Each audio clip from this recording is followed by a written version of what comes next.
In this video, we discuss a study carried out by Italian researchers in October 2020. The study showed the presence of microplastic fragments in the placenta of healthy women. But let's start with microplastic. Where does it come from and what is it? Microplastic are small plastic pieces less than 5 millimeters long. Every year, 320 million tons of plastic are produced worldwide, of which 40% is used as single-use packaging and ends up as plastic waste in the trash. The plastic fragments that end up in the environment are broken down into micro and nanoparticles by atmospheric influences such as waves, abrasion, and UV radiation. In addition, some microplastic is also produced directly for commercial purposes. If present in tissue, the microplastic can trigger local immune reactions, as the microplastic is considered as a foreign body. In addition, microplastics can act as carriers for chemicals, such as environmental pollutants, which can then cause harmful effects. If you want to learn more about microplastic and why they are so problematic for the environment and our health, we recommend you to watch this other video. Now, for the first time, microplastic fragments have been found in human placentas using Raman microspectroscopy. The placenta is important for the regulation of the fetal and maternal environment, as well as a decisive interface for several complex mechanisms of the external environment. Microplastics in the placenta may have several effects on embryonic development. But let's go back to the study. How was it performed? In this study, 6 human placentas were used, derived from 6 healthy women. During the whole experiment, a plastic-free protocol was used for the collection of the placentas. During labor, care has been taken to use only cotton gloves and cotton towels. Also, only metal clipper and scalpels were used to cut, to avoid again contact with plastic material. The placenta was then sectioned into portions taken from maternal side, fetal side and chorioamniotic membranes. The whole process was performed under the compliance of the plastic. The sections were then subjected to a specific treatment in a KOH solution. After 7 days, the samples were completely digested and filtered before the final analysis by Raman microspectroscopy.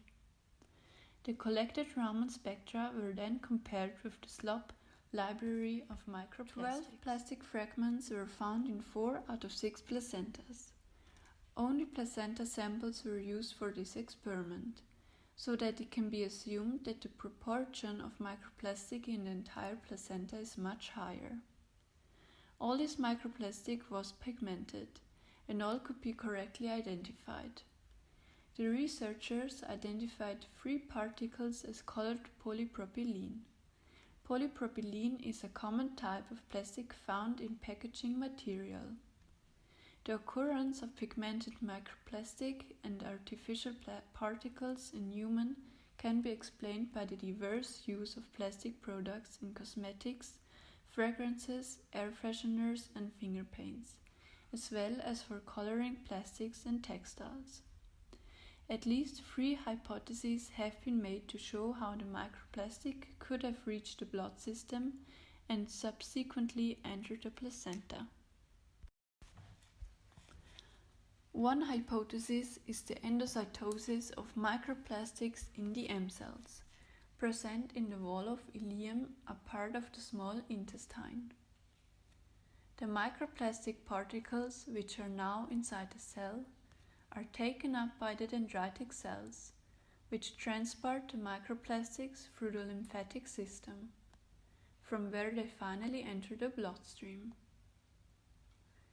Another hypothesis is the paracellular diffusion of the microplastic through the intestinal lumen from loose junctions. Subsequently, the microplastic is taken up again by dendritic cells and transported into the lymphatic circulation and then into the bloodstream. One other possible way for microplastic entering the bloodstream is through the upper airways. This means nose, nasal cavity, and pharynx. At the level of the upper respiratory tract is the mucus thicker, which prevents larger microplastic particles from entering the circuit, so that only very small particles of microplastic can enter in the bloodstream from the upper airways. In contrast to the upper airway, microplastics can enter the lower respiratory tract without any problems, as the mucus is thinner and therefore permeable to larger microplastic particles. Once inside the human body or placenta, these microplastic particles can reach placental tissue at all levels.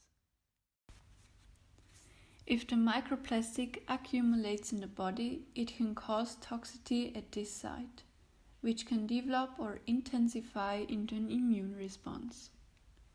Besides this, microplastics could potentially alter several cellular regulatory pathways in the placenta, such as functions of atypical chemokine receptors that control maternal-fetal communication.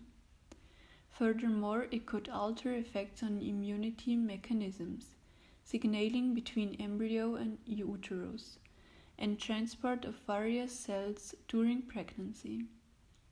That only 4 out of 6 placentas showed microplastic particles could depend on various psychological conditions and genetic characteristics, such as different eating habits or the different lifestyles of pregnant women.